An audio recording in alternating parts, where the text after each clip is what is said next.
Okay, so hello and welcome to Basic Backyard Beekeeping Questions and Answers. This is episode number 50, and this is Friday, February the 7th, and this is the way to bee.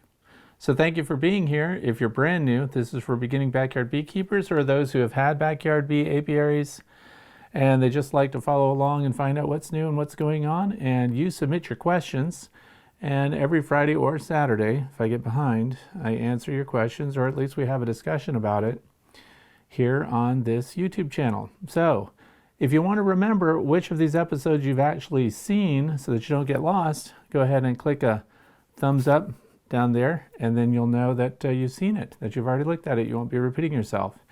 If you want to know what we're going to talk about today, look down in the video description and I'll list those items there. Also, some of the items that we might talk about today too, there will be links to those also for your convenience if you want to go shopping for something that you see here. And I think that's about it. As you saw in the beginning, freezing cold. It's in the 20s. We have a heavy snowstorm right now. And yeah, so there's not much going on out in the apiary, so I'm glad that we can gather and talk about things that are going on in the beekeeping world. We just had a bee meeting last Wednesday, I think it was, at IHOP. And people got to talk about what's going on with their bees. Some people have very promising stories to tell about their backyard bees. If they kept one or two hives, some are still going, some have already lost their bees. This has been a weird year. We're going to talk a little bit more about that as we go. So let's jump right into it. If you have a question that you would like me to talk about next week, put that down in the comments section underneath this video and we'll look at that. And if it's something that other people might be interested in, then we'll take it for review and then talk about it next week possibly. So thanks for being here. First one is from Drew Schroeder. I was wondering if there is an equation for how much honey to leave the bees for winter. I live in the northern parts of Canada and it gets down to minus 40 degrees. You know what? And that was the point of discussion when all the beekeepers got together for breakfast. How much honey do you leave on? And is it the same? It isn't. Here's the problem. There's no set mathematical equation for it. So let's go to honeybee biology and talk about what the bees are doing as soon as the weather breaks, as soon as they can get out and start bringing in resources. What are they doing? They're getting resources so they can reproduce. They're reproducing so they can have more foragers produce more resources, and then so the cycle goes until fall when they hope to have enough resources stored so they can get through winter. We're keeping bees, and we are taking off the surplus honey. It's part of beekeeping. That's what some people do. Other people keep colonies just for the sake of having the bees and seeing how they're going, and if they build up and they get honey bound where they have too many resources and not enough boxes for expansion, then they can actually swarm, give birth to another colony. That's natural bee biology. That's how the superorganism reproduces and has another superorganism. The old queen leaves, new queen is there. So even with our own apiary, this year I completely bombed. So I failed my own colonies. And so that's troubling for people that are beginning with beekeeping, because if somebody's been doing it for many years and hasn't figured it out, why should you listen to me? That's probably a good question, actually. But in the past, I've always said, leave 100 pounds of honey on your hive so you can get through winter. Because after all, if they don't use it up, it's not bad. Honey doesn't spoil. We can take it off in the spring when the nectar flow kicks in.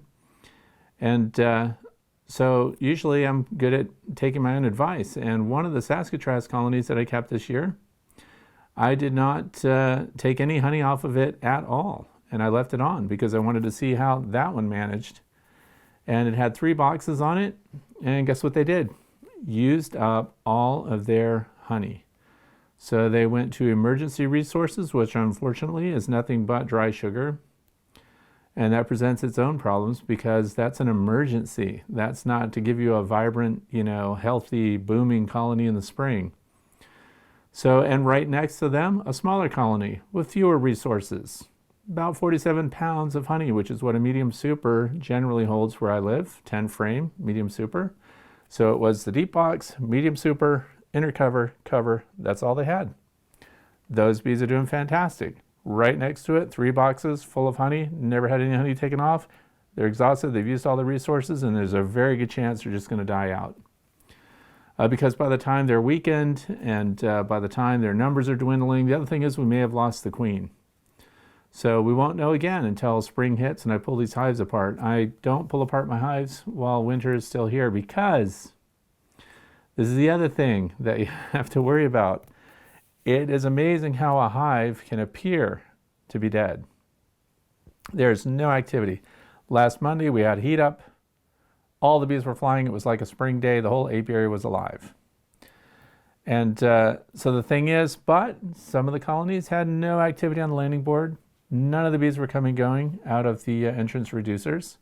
So you might sit back and think, whoa, they're dead. Or what's wrong with them? I want to see. So you might want to instinctively pull them apart and see what's going on in there. But if you're pulling apart your bees in winter and pulling apart your hive, you're doing a lot of things that may impact your bees negatively. One is when you pull apart the hives, there is a seal between each box that the bees have worked up while the weather was still warm and while they still could seal things. They put propolis in those joints and everything. So what happens on a day where you get kind of a warm up? It wasn't a super warm up, by the way. It was only in the upper 50s, which was enough to get the bees flying, but it was sunny also. But when you pull the boxes apart, the bees don't have the resources and the warmth that they generally need to re-glue the boxes up and make sure that there's no air passing through where they join together. So you've, to some degree, defeated some of that wind integrity of your hive. The other thing is, what did you get out of pulling apart your hive to see if your bees are dead? Early knowledge, but you aren't going to resuscitate the colony. Now, if you're just opening the top and making sure that you have feed resources, that's why, and we're going to talk about that later today too, because somebody asked about the inner cover and its purpose. But when you have an inner cover and a feeder on that, you don't have direct venting down into the hive, so when you pull it off, even if it's cold, you have not exposed the inside cluster of bees to the cold and the elements, which may actually push them into a regression that they can't recover from when it comes to their health and well-being. So I stress this all the time, but I'll say it again today. Don't let curiosity get the best of you, and don't pull apart a colony just to see what's going on in there, because you can't do anything in the positive for them.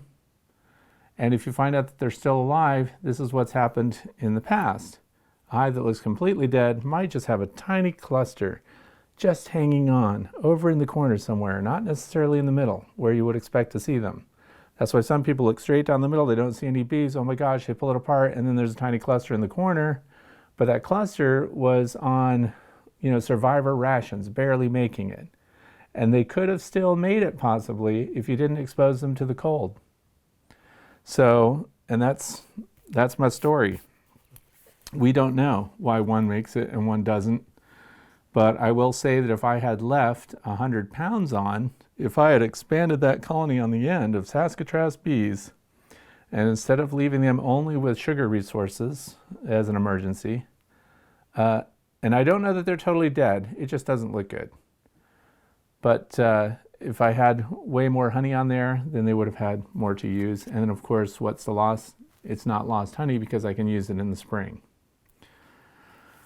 So there's that. It's a frustrating thing. And yes, even people that have kept bees for a very long time can lose half their apiary or more just for a bad year. Why is this year different? Well, this year is different because the weather is warming up and then cooling off and then warming up and then cooling off. And so the bees are cycling their activity cycles inside that colony.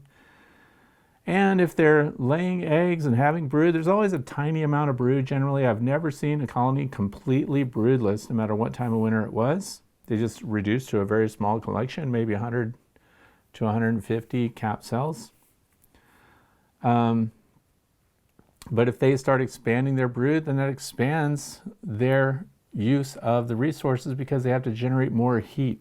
A broodless colony, those of you who are using thermal cameras like I have, if you use those FLIR C2s, or if you've got the little camera that goes on your cell phone for infrared, and you can see the heat signature there. When they have brood, it's a much higher heat signature. So the brood has to be at around 95 degrees Fahrenheit. So often you'll see it 10 degrees cooler when there's no brood. So then that's just a cluster surviving. So they are using less energy to survive. When there's brood, you have heater bees. So those are the workers. A worker gets into a cell that's empty. If it's one of the heaters in the thorax, which is where their muscles are, that heats up and can heat 6 adjacent cells. So when that worker gets in there, they generate a lot of heat and it keeps those cells warm. And then we have the cluster around them, protecting and insulating them with the bodies of bees. So that is very expensive resource-wise for the bees. So if they happen to be the kind that got fooled by an early warm-up, the worst thing that can happen is during that warm-up, all of a sudden some weird pollen resources or something come in, because new resources through the entrance stimulate the bees into thinking the environment is providing that. So if that's an artificial resource that you have provided, if it's like a pollen substitute or something like that, and the bees are bringing it in, or you're one of those people that on a warm day goes out there and puts out nectar resources for them in the form of sugar syrup, and they start bringing that in, you could fool them into thinking the environment is waking up and going to provide for them when in fact it isn't. And then they build too many resources too soon, and then when that provision goes away, they collapse.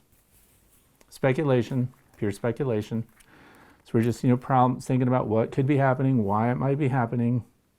But it's also why no liquid feed through winter too, because even in these warm-ups, you might get excited and want to feed them everything. We're too early. We're in the first week of February. So for me, when the trees start providing pollen, that's when it's time to start providing support resources, because we could get those cold, rainy periods. We're going to talk about that too.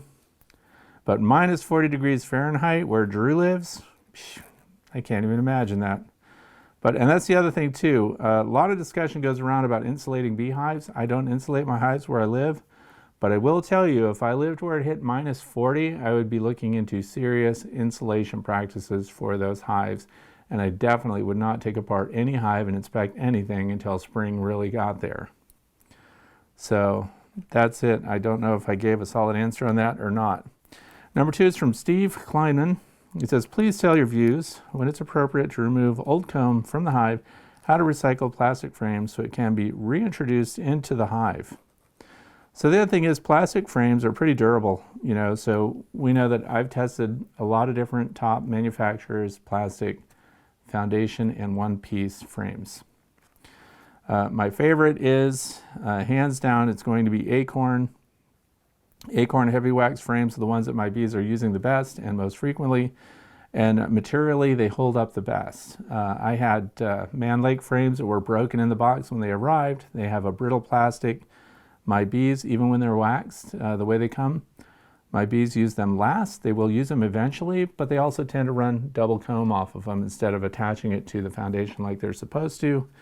And then of course Peerco was my number 2. Years ago, it was what I was using before Acorn came out.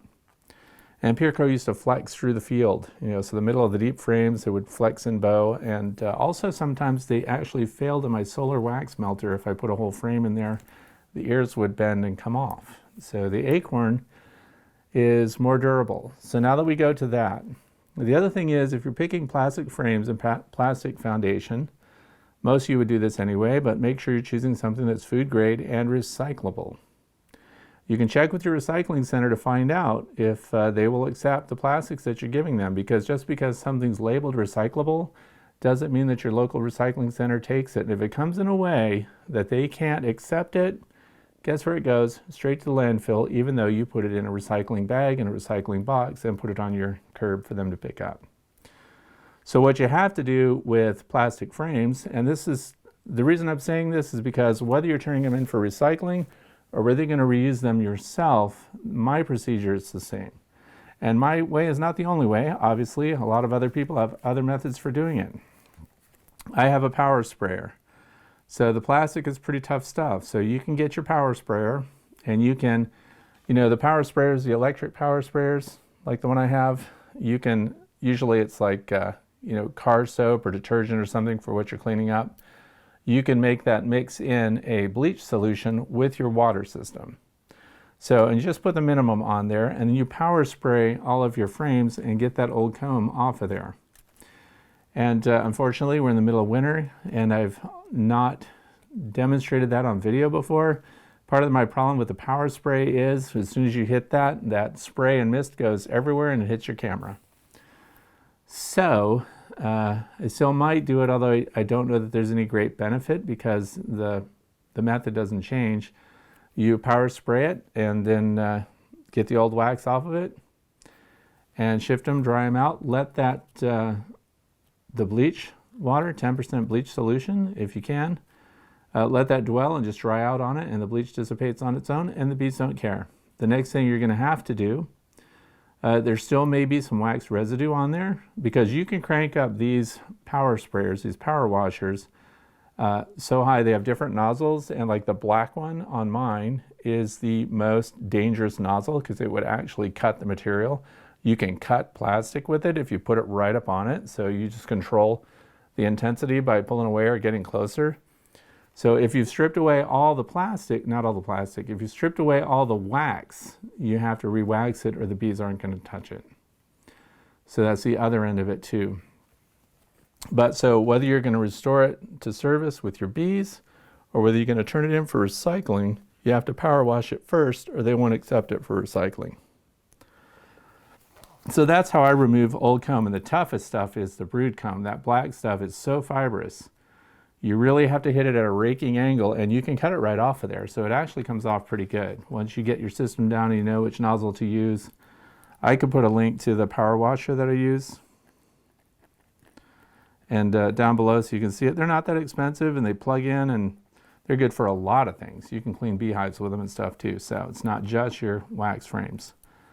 But that's what I do. And if it's materially degraded, usually it isn't, but if it's just so old that you just want to replace it anyway, I'm cycling out my old Pureco frames and I'm just cleaning them and sending them in for recycling and replacing everything with Acorn. But you can reuse them. Just you look at them physically and see if they're in good shape and put them right back into service after they've dried out and you get another coat of wax on them. So there's that one. Terry Pomenko, could you provide an update on slatted racks? Do you think the slatted rack would provide enough benefit on the flow hive to spend the money or to build my own? Slatted racks, the jury is still out. For those of you who've been watching the channel, we put in slatted racks this year, so it's my first year with slatted racks. Have there been a benefit? Yes. Is it worth the money? I don't know. I don't know what the financial resources are of the people that are asking.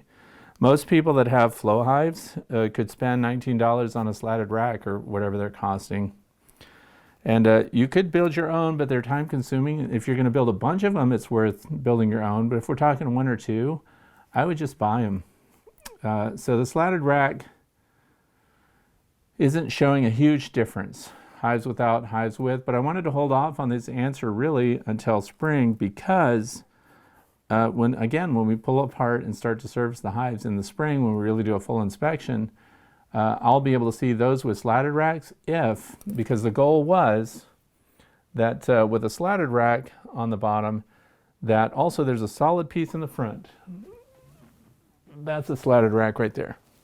There's a solid piece in the front, so if this is the entrance, that solid piece is supposed to reduce some of the drafting that happens during winter when you get those strong winter winds. The other thing is, from inside the colony, it reduces the amount of light coming through that entrance reducer. So with that solid front piece, then they think it's darker and they feel more shielded. So the logic is that the bees then would draw their comb down further all the way to the bottom of the frame, and that the queen would also lay her eggs all the way down there. Most people, when you look at your deep box in your hive, you'll see that the brood frames on the bottom box generally start to radius down and don't really fully connect all the way to the bottom of the Langstroth standard squared off frames. And that's because that's the lower area, that's the entrance and exit area of the beehive, and they just tend to hold off and not build all the way down. So the thinking is that with those bottom slatted racks, they should build all the way down now. And so we'll be able to see a side-by-side comparison, but I can't do that now because we can't pull the hives apart. But I originally wasn't even going to answer this question today, but I decided I would just say that I think there's a utility benefit to them. They do not stop the bees from from bearding outside. I didn't see a big difference side by side. Colonies that had a lot of bearding on the outside with a slatted rack, they shouldn't have bearded, but they did too. So, and unless you're looking inside, you don't really know if the bees are hanging out down there like they're supposed to in that added void, that space that they have. that keeps them out of the way of the workers inside the colony, because most of my bees migrate up inside the hive to the top areas inside. And those that are bearding on the outside so that they can keep the hive cool and ventilated inside, generally they collect on the front of the hive and up around that overhang on your telescoping cover. So since we've installed the hive visors, the bees collect up under those instead of bearding so much off of the landing board. Again, it's just to keep them sheltered from dew and everything else overnight. Sometimes they get caught out in the rain too. So has the slatted rack been a solution? No. Did it reduce it? Possibly. The bearding. So we're going to look at that. We're going to know more about that in spring. But I think they're worth adding. It doesn't hurt. And if you're doing an oxalic acid vaporization treatment, especially if you have, he's talking about the flow hive here. Flow hives, like this one, right? See that entrance? The entrance is very narrow, and if you have a slatted rack there, you can put the wands that have the oxalic acid vaporization on them, the little aluminum plate that heats up that causes that to occur. When you push it in, if it comes in contact with the bottom of your frames and it connects with the waxer, you can start a fire inside your hive. Well, if you had a slatted rack there, you've got an additional safety zone and an airspace, so you could be giving that treatment and not interacting at all with the frames. And also, after the oxalic acid vaporization treatment, when you have one of those little hot irons in there, you don't pull it out and find 3 or 4 dead bees in it. So the slatted rack is good for that too. So there is some utility to it. So that's done. Number 4, why do queens have different colored dots on their back? Do I have to put a dot on the back if she doesn't have one? This comes into when a queen is marked or not marked. Sometimes when you're buying a queen and you're getting it from a breeder, they're going to send it, and when you say, I want my queen marked, what are the different colors? Okay, so this is a good one. And there's a guy in my beekeeping group that he also manages the honeybees at a local nature center, and it's called Asbury Woods. His name is Charlie Schreck, and he said this at one of our bee breakfasts, which sometimes I like that because you pick up all these cool tidbits. His phrase was, will you raise good bees? So that's interesting, because this year we know that the color for queens that are going to be hatched and sold during 2020 will have blue dots on their thorax. Now, are those just random colors? Is that your favorite color? Is that from the person that's selling them? They just decided to put a blue dot on there? No. When we say, will you raise good bees, it's the first letter of each word. So will you, will is white, U is yellow, raise is red, G for good is green, and B is blue for this year.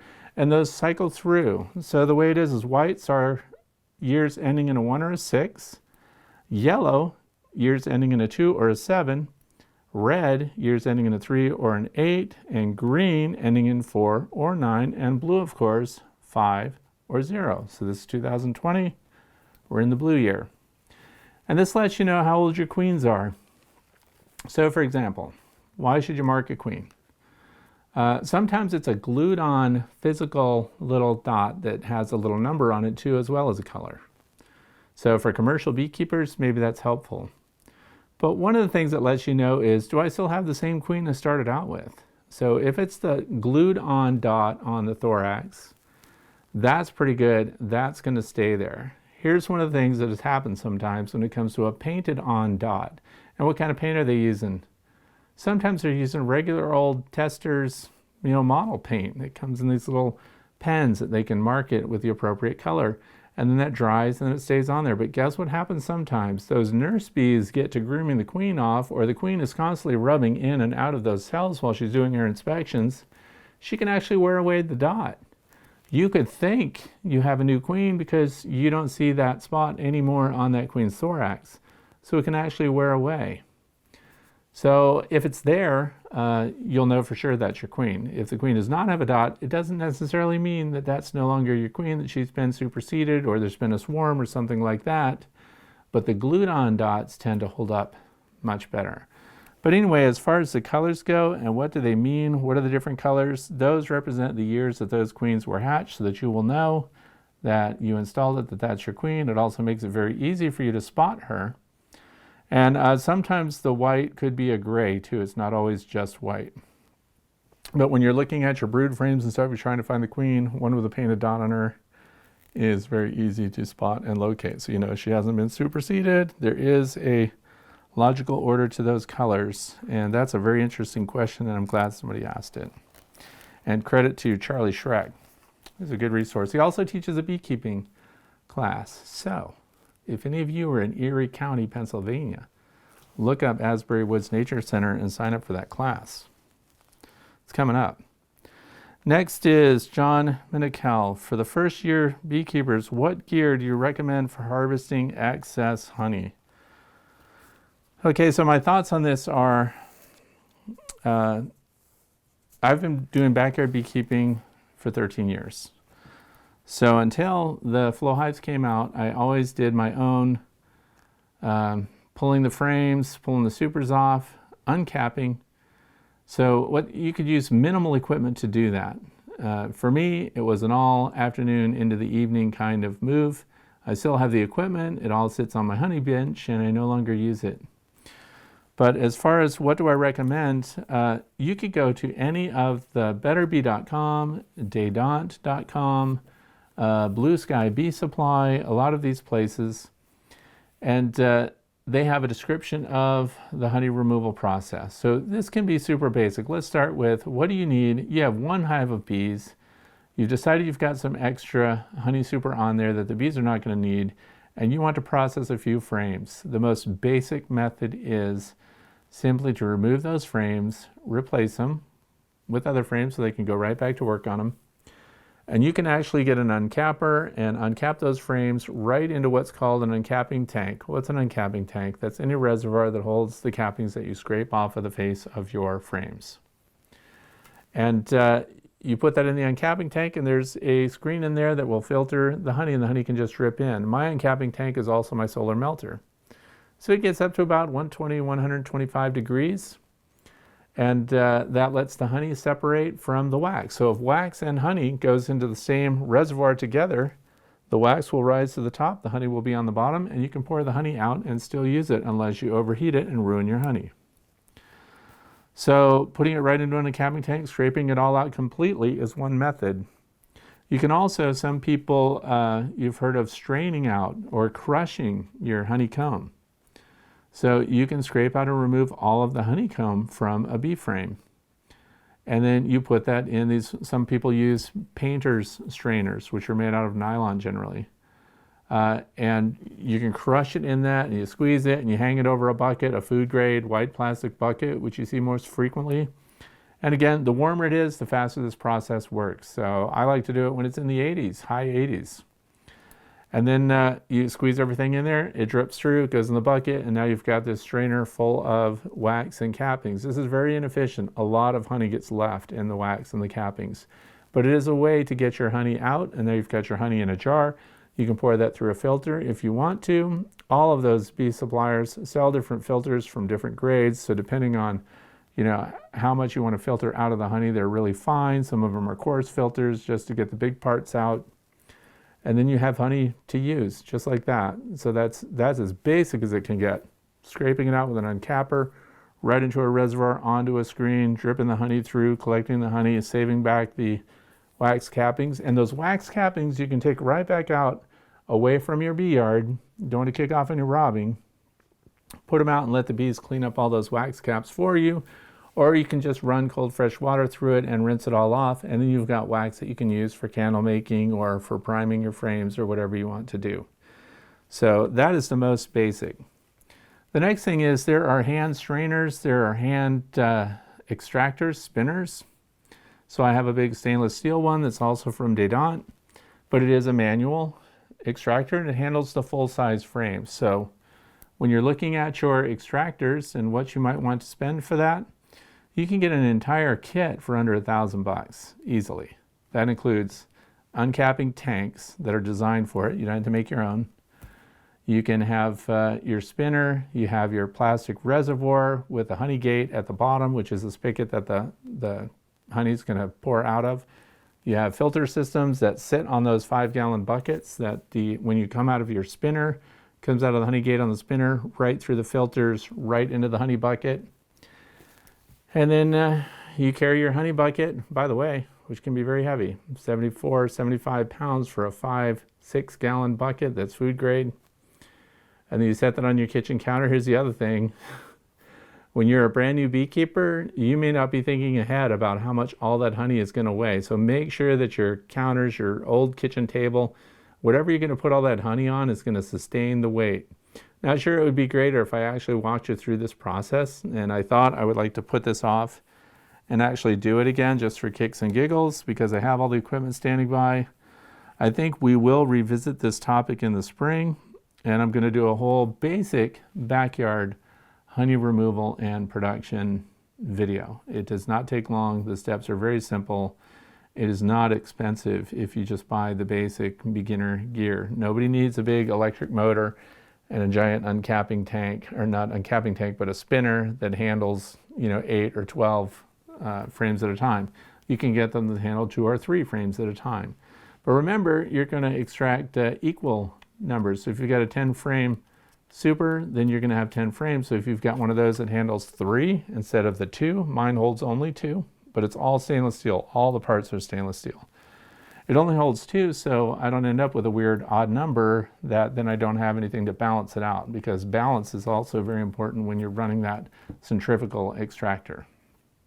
So it can be very basic. It is inexpensive. When you go side by side with a Flow Hive, let's say you bought the new Flow Hive 2 and it's $800 and some plus shipping, and now you've got your standard Langstroth hive, 10 frame, bottom board, brood box, medium super, inner cover, outer cover, and then that's your system. You can easily add all the extraction equipment and stuff you need within the same price range. So you get a hive that handles the honey extraction right out of the back of the hive in one step. So with the Flow Hives, you open up the back, the honey comes out, goes right into a jar. That's it. No filtering, no encapping, no spinning, no draining, and so on. And all the intermediate equipment that you have to clean up over here if you're doing the standard extraction process.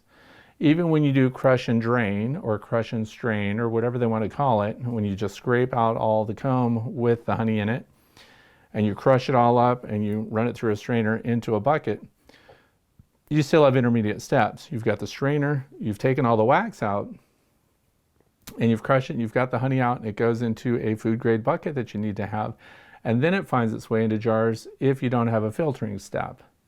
Where with the Flow Hives, it comes out of the back of the hive, right into the jar, all your steps are done. The cleanup is the tubing that you have and any tools that you might have had. So there are profound differences as far as the personal physical investment and the time needed to accomplish removing honey small scale from either of those hive types. So either way, but the money is about the same, actually. So let's move on from that. The next, Greg Bearpaws. Dry sugar. So why would one colony have all the honey they need but not the others? We kind of talked about that earlier. Why does one have plenty and one doesn't? And it all has to do with what's going on inside the colony. What are they raising brood and everything else? How many bees are in there? What are the weather conditions? So within the same apiary, you can have that problem of not understanding why they're doing what they're doing. But as far as the dry sugar, I did a live video this past week where during that warm-up, I have 15 colonies right now, and one of them was dragging out little granules of sugar and flying away with them. So a lot of people seemed very interested in that. Some of the people did not read the video description. It doesn't mean that bees don't like dry sugar in their hive. They don't like it everywhere. And there are different ways of delivering dry sugar to a hive. And dry sugar, remember, is an emergency feed. And this is granulated cane sugar. That's what I put on mine. Sometimes I put them, if it has a feeder shim on it, I put it in a wrap it around. This holds 4 pounds of dry sugar. So that would be on there. But sometimes there's just the inner cover. So this is an old inner cover. And notice we have this hole here. So let's say I didn't plan ahead. And let's say that we have a 3/8 inch groove here. So this is recessed down under the cover. Telescoping cover goes to the top of this. I just sometimes pour dry sugar all through this area. Now this is dark because it's covered in bee propolis. But then the bees come up through this hole and they come in here and they start to use the sugar. But sometimes when you pour all that sugar around here, some of it falls through this hole, goes right down through the middle of the frames below, and ends up on the bottom board.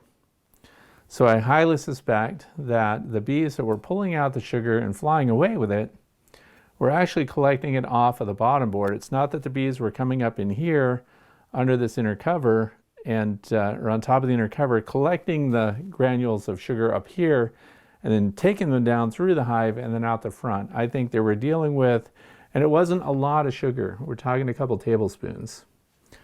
I think they were dealing with sugar that fell through this opening, because when we pour the sugar on here, we do put it right up next to the opening, and then I spiral it out until this whole thing fills up. And this will hold a couple of pounds of sugar if you just spread it out even. And then the bees come up here and they start to consume it, and they usually consume it in one little vein at once. They don't like spread out everywhere at once and consume it equally. They kind of run a little groove out and consume it that way in pockets.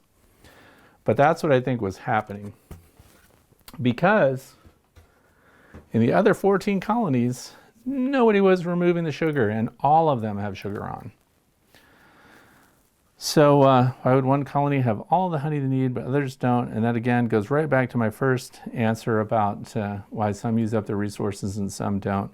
But have emergency food on. If you have sugar on, especially if you put the sugar in these rapid round feeders, spring comes, if they didn't use it all, you add water, mix it up, and now they have sugar syrup. So they're still going to use it. It's not going to spoil. Next one, Mr. Credit Union. Mr. Credit Union had such a long question that I had to print it out. Hi, Fred. Took apart my first dead colony. No signs of disease, beetles, or foreign intruders. Observed no capped brood. Few bee pollen cells remaining. All honey resources were consumed. No dead drones. No sign of the queen. I hand sorted through thousands of bees and couldn't locate the queen. They didn't utilize any of the granulated sugar resource I provided. Hundreds of bees were found fully covered, face first, in the cells. Is there enough to surmise their demise? If I made a mistake, I'm trying to learn from it. Thanks. First of all, and this is really important for new beekeepers, they want explanations and answers for why their colonies don't make it. But when you look into the cells and the honey's been consumed, which is what's being described here, the bees are nose into the cells, and then if you look at their abdomens are contracted. If they're a fed bee, a bee that's doing well, that's got lots of resources, you get to see them when they come out on the landing board, their abdomens are nice and fully extended. Bees that are starving, that abdomen starts to contract more and more. And it's a very bad sign when they're nose deep in the cells, because that's a starved out bee. So the other thing is what part of the country you live in. Because even when you put on granulated sugar, the bees need to be able to use the sugar. So what do they need? So they do need some moisture. So they need some condensation inside the hive. Some people really fixate on drying out the hive, no condensation. Let's vent that off. Let's get that out of there. It's totally bad for the bees. Condensation is critical resource for the bees because they need liquid. Just like people that are going to survive in the cold, if you're going through survival training, being hydrated is going to help you deal with cold and hot. So, it might seem counterintuitive, but the moisture inside a colony, when there's a cold interface with the warmth that's being generated by the bees, those bees are going to lick up that water and they're going to migrate that in, and it gets utilized. The other thing is, when we're putting in dry sugar into a colony, the bees need some moisture so they can metabolize and make inverse sugar out of that. They need to work it up. They need to do it on their own. And if they have inadequate moisture resources inside the hive, they can't do it.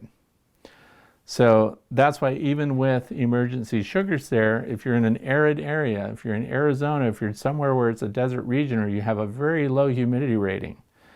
In the opening of this video today, I showed a screenshot of my weather station, and I think it's like 90% humidity. So, these are things that my bees don't face because they have plenty of moisture in their hives.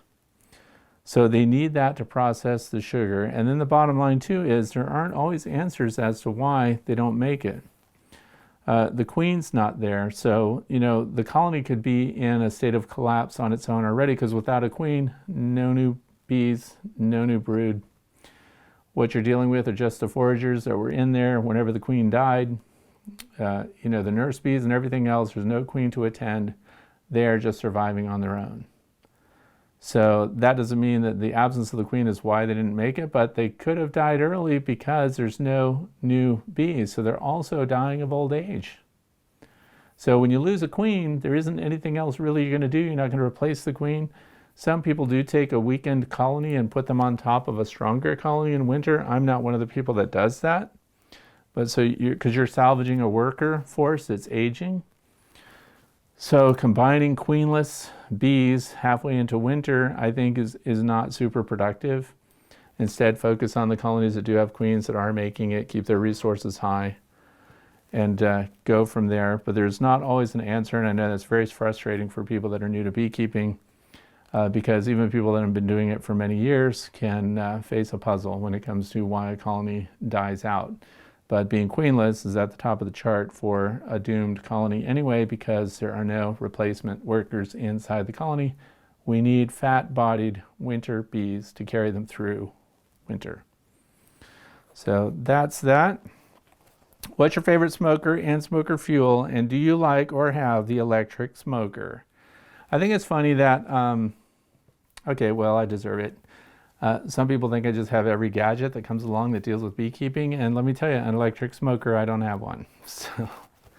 So I will show my favorite smokers, though. This is an area, beginning beekeepers, a lot of it, everybody has a way to light a smoker. They have their favorite smoker fuel.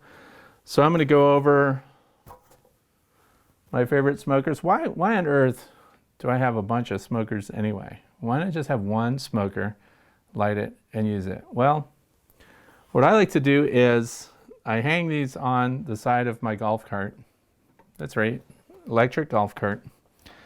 And I fill each one up with pine shavings. So why is that my favorite fuel? Maybe it's not the best fuel there is, but I already have it because we use pine shavings in the goat shed and the chicken coops and everything else. So it's abundant. We have big bins of it. And so I just grab pine shavings and stick it in there. But I will talk about the features of a smoker that I like. So the other thing is, how do you light your smoker? Everybody does different things. Let's just be honest, I'm super lazy. So what I do is I load up all these smokers with pine shavings, and then I take them all with me. That way they're all preloaded. And then I just have this Bernzomatic TS400 lighter. So this thing, it lights. I take this thing, I stick it right down into the bottom. I fire it up, I light it, and on this side of your smoker, this is where the fresh air comes in for combustion down here. So I just stick that in there because I don't just put little primer bits in there, which some people do. Then they light those, they get them going, and then they put the other stuff in.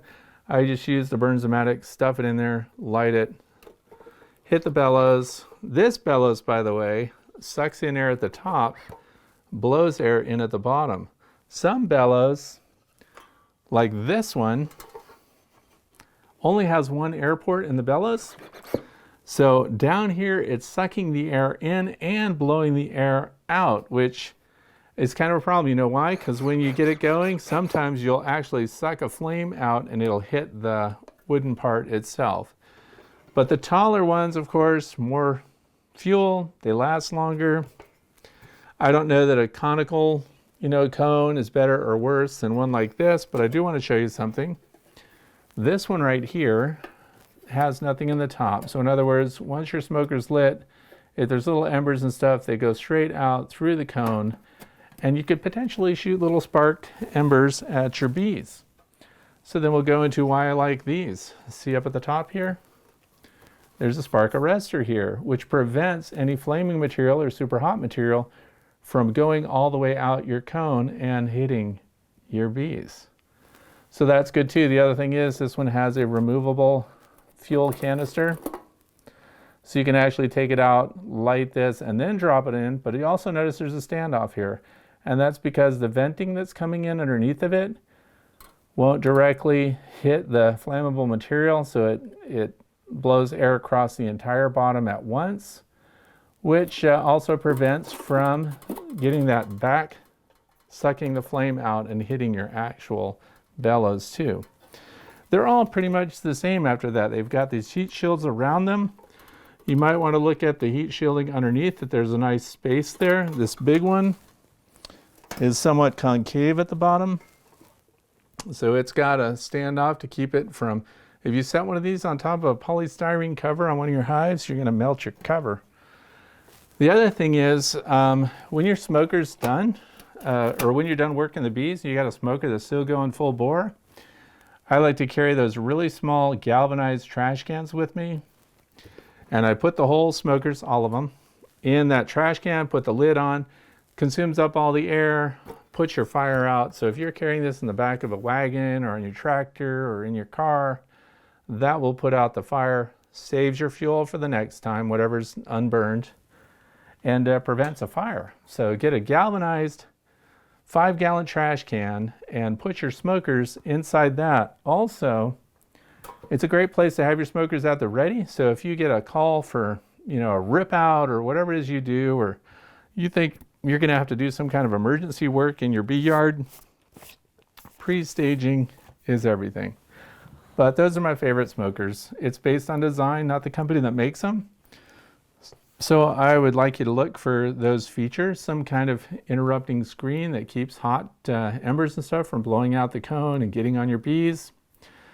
The other thing is, use minimal smoke when you're getting in your hives. If you're puffing heavy puffs and it looks like the fog of war and you think you're from a scene of apocalypse now, that's not good for the bees.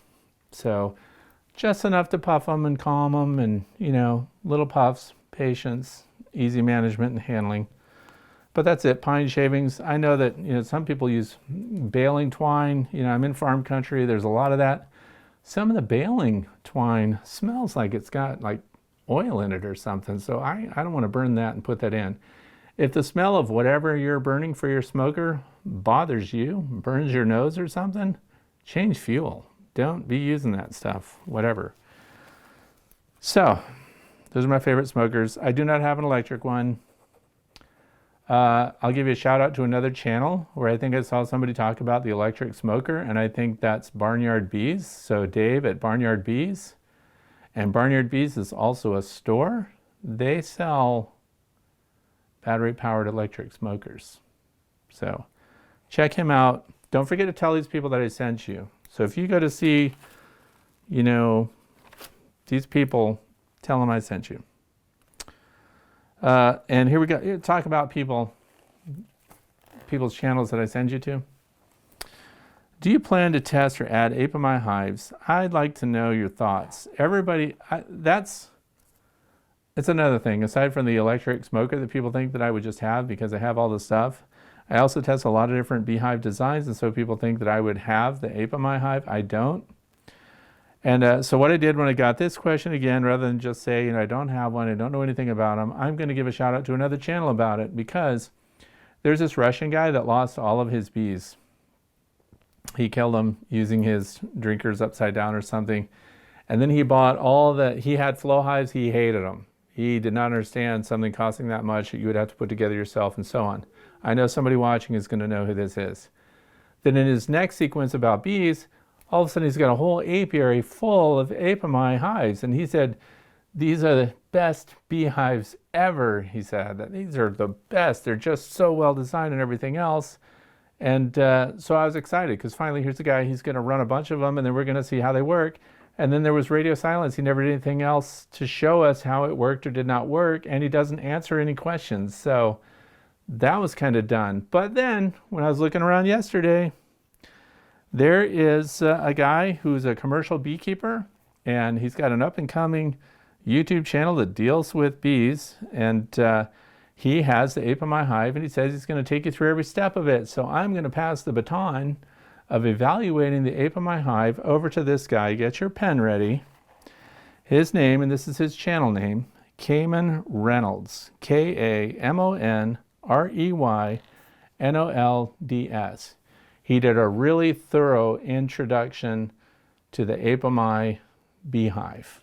So what is it? It's a plastic beehive, has a whole bunch of proprietary equipment involved with it. And I think that he has done the most thorough introduction to that hive that I've seen. And because he is a commercial beekeeper and he is doing routine YouTube videos about beekeeping, I think you'll be able to follow Cayman and see exactly how his Ape in My Hive works out. So I'm not buying one this year. This year I'm experimenting with the Long Lang, and I only have so much time to deal with all these different hives. I'm very happy to pass on to this guy. He seems really knowledgeable. He's taking his time and he's sharing everything that he does. So tell Cayman Reynolds that I sent you there too. So go check him out after you've watched the rest of this Q&A video today. Next is from Jack Hoffman.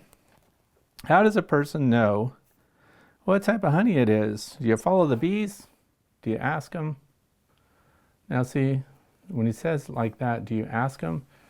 Or being smarty pantsy on that? Anyway, when it comes to the bees, I'm a terrible person when it comes to being able to test and taste and know,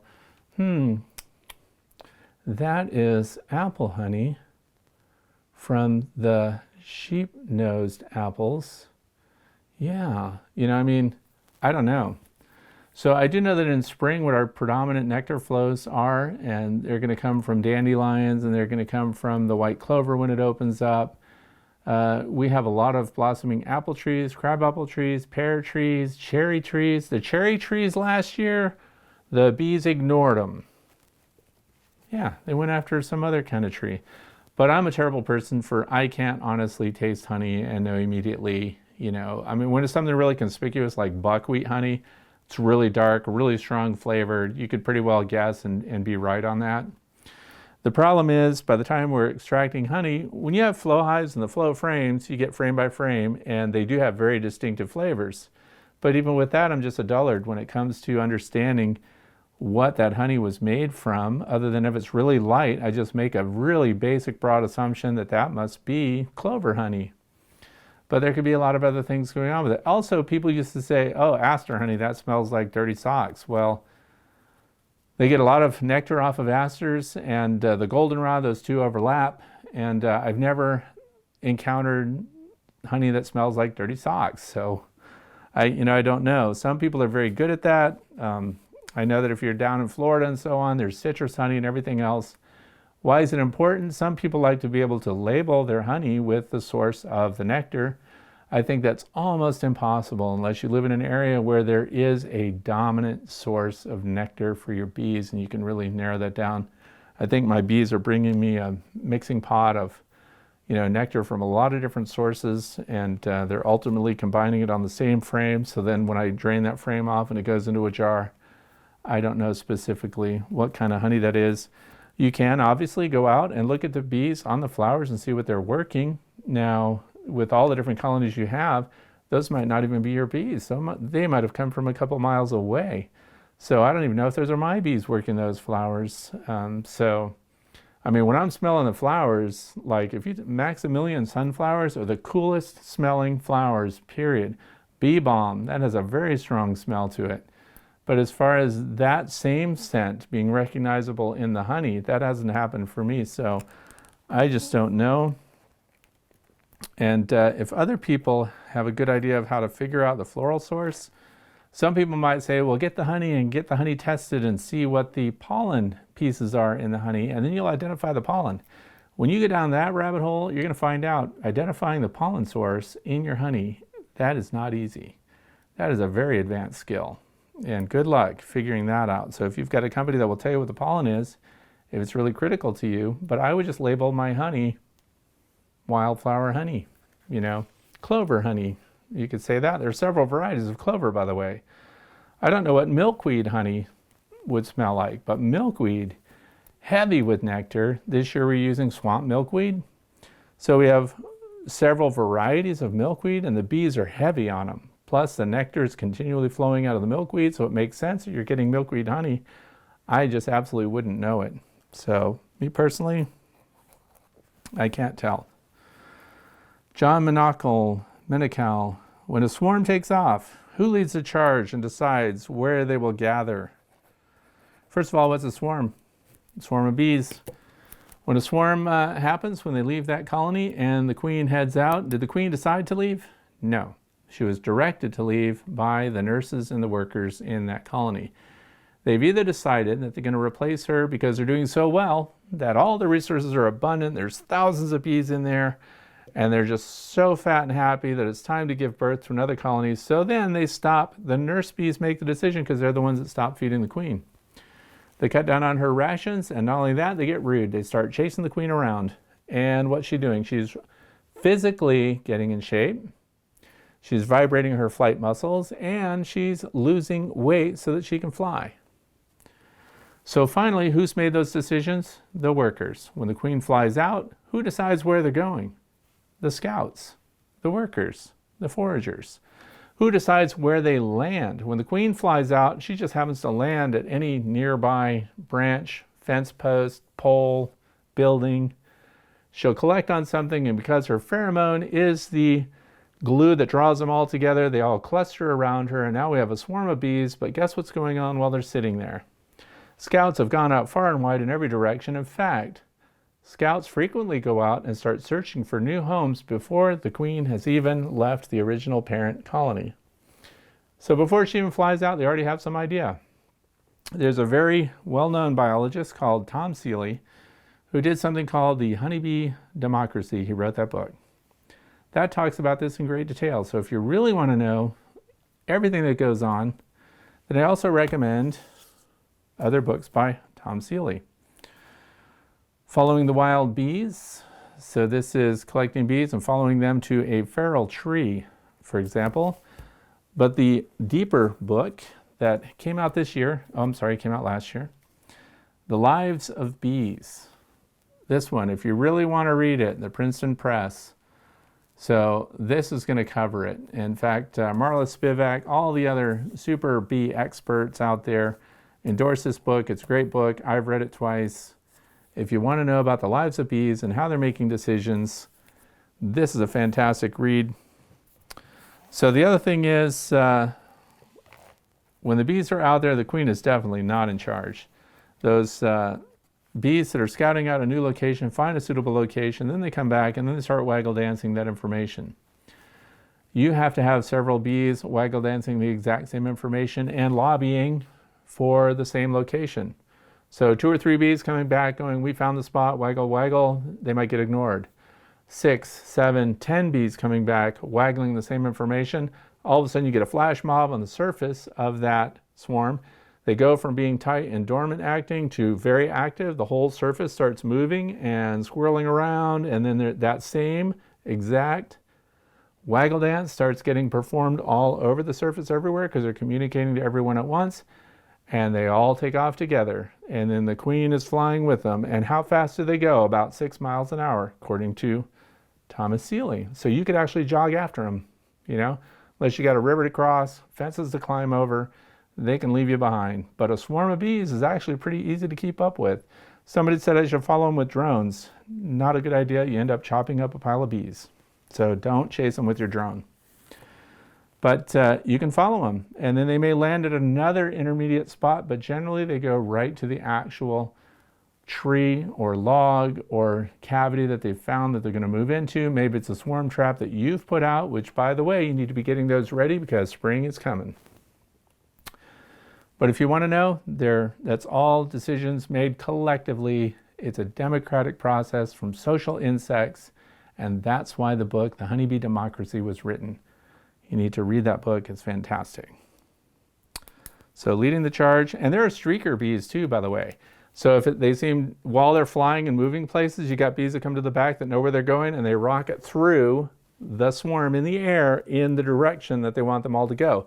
So then if they're over here doing this, they kind of go this way now. Very interesting stuff.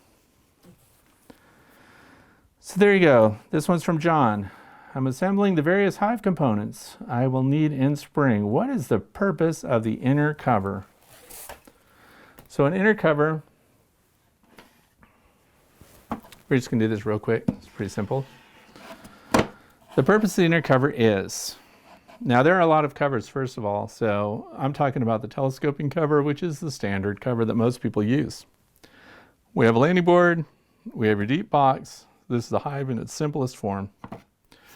When you get inside, you have an inner cover right here, which is always a flat piece just like this, and there's a hole through the middle. This hole is designed through the years for two purposes. One is there used to be a standard clip that went in there, which was a type of bee escape. The other reason for this hole is it's a feeder hole. It's not really designed as a vent, although a lot of people use it as a vent hole, but it's really designed so you can put a feeder on top of it. So the inner cover covers the bees, gives them a layer of protection, and allows you to have a removable outer cover. So the telescoping cover goes on top of this like this, and it protects all these joints because it overhangs them. Now, if you did not have the inner cover, and you just put this telescoping cover on just like that, what's going to happen in here? They're going to use propolis and they're going to be gluing this all up. So when it comes time to pry this off, and don't underestimate the power of bee glue, which is propolis and beeswax, you could really have a heck of a time prying this off. So what happens is, if you put the inner cover on here, where do the bees put all their propolis and glue? All around this joint. So they seal that right up really good. And then when you get your hive tool and you need to open things, you come in here at this joint and you slide it in and you break that glue connection, right? Then you can pull this off. So this provides something that the bees can glue down. It gives you a secondary airspace, which is pretty insulating. Also, those who like to vent through the top of their hive can leave a feeder off. They don't need to plug this hole.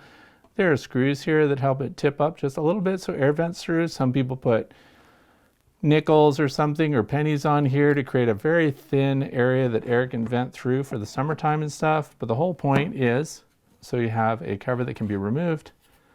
Inner cover gets glued, but now you have access to that through the side, where if this were just exposed, we have a weather situation. Sometimes you see migratory covers, which are a single cover, and this is a solid piece. Usually it's plywood, and then overhanging either end is a lip here that keeps it from shifting.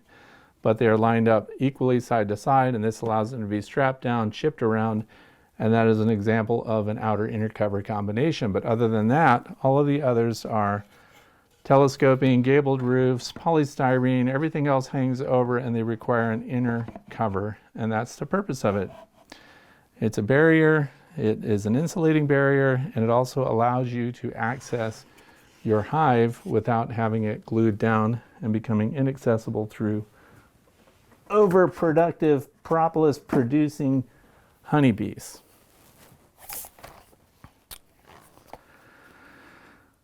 So that's the purpose of the inner cover.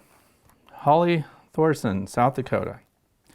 Is it possible to feed both sugar syrup and pollen patties in the late spring when it's time to increase the brood? I also read it is encouraged to give pollen in spring if it's exceptionally rainy or odd spring because there's not really any pollen available. Thanks. This is a good thing to come up right now.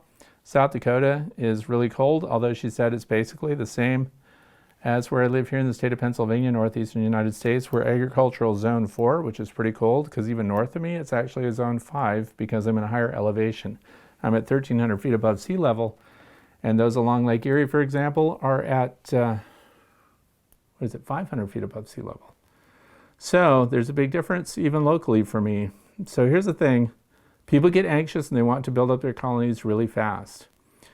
When spring comes, and we are just finishing up the first week of February, so eventually the end of February, beginning of March, you're going to start to see the bees start bringing in pollen.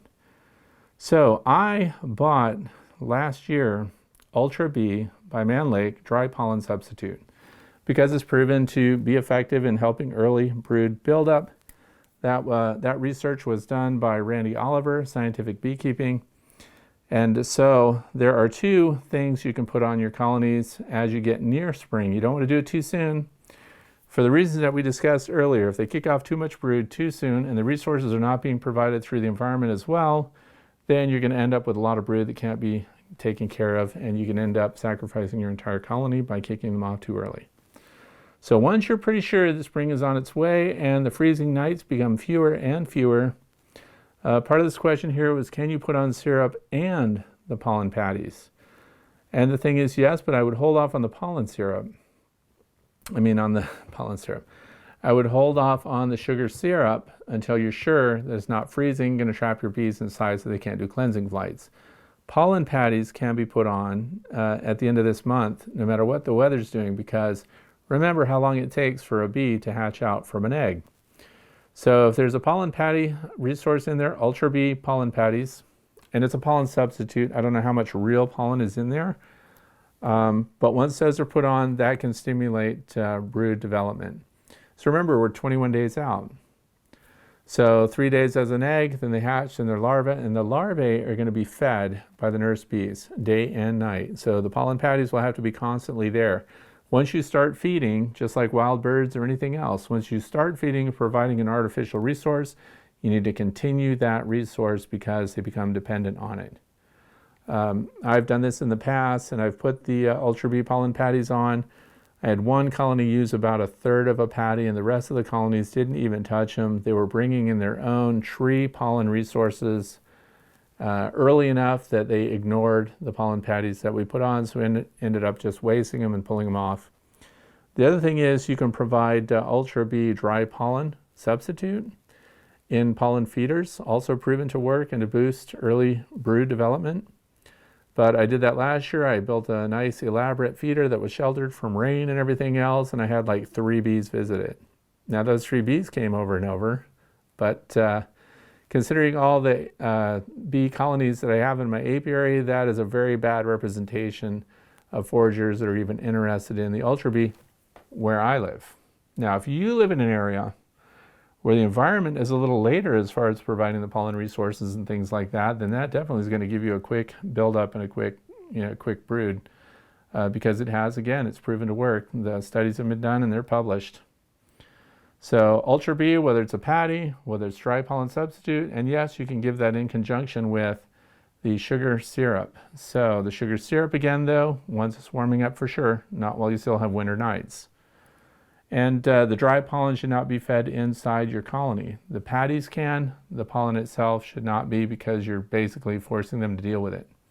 If it's out in a feeder, then you know they're electing to collect it, pack it on their little pollen packs on their hind legs, and bring it in like they would any pollen from any other resource. That's it for today. Thanks for all your questions. Thanks for watching. By the way, if you're wondering about my sweatshirt, this is my The Way to Bee sketch of a bee that I did. So if you're interested in any of my wearables or coffee cups and things like that, the Honeybee Guru, then look at my Teespring listing down below. Thanks for watching. If you have questions, write them in the comments down below. Don't forget to check the websites that I mentioned, the YouTube channels that I mentioned, Cayman Reynolds, and then again, Dave at Barnyard Bees. If you want to get one of those electric smokers and you just want to have the best gear around and everything, all the gadgets that are made for beekeeping. Thanks for watching. Have a super weekend. I hope your bees are doing great and they're still alive. Don't get in their hives.